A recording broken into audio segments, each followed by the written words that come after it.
După mai bine de 45 de ani de căsătorie, 60 de perechi din comuna Bod au fost invitate să sărbătorească evenimentul alături de autoritățile locale și județene. Femeile au primit flori de la primarul comunei Paul Cernat și de la președintele Consiliului Județean Aristotel Căncescu. Ne-am făcut un obicei ca în fiecare an la venirea primăverii, pentru cei care au împlinit peste 45 de ani de la căsătorie, să le organizăm o masă festivă cu prilejul acestei zi deosebite în viața unui cuplu. După masă copioasă, vârstnicii s-au încins la dans.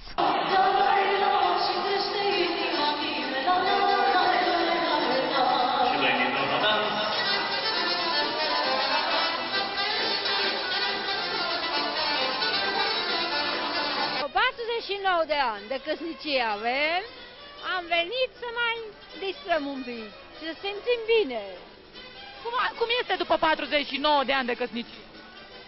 Zicem că e bine, mai a fost așa și așa și așa cum ca în viața. Secretul, am ținut unul la altul că n-am iubit, am respectat familia. În ziua de azi, 7 martie, am avut nunta acum 60 de ani.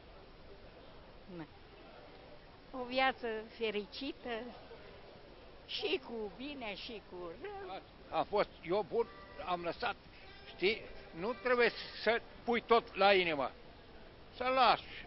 După 52 de ani de căsnicie, scumpia mea nevastă, vreau ca în continuare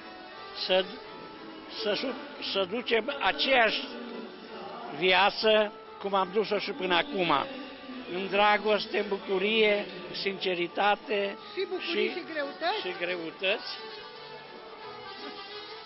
Și pentru că mâine e ziua de 8 martie, îți doresc numai succes și te sărut și îți doresc multă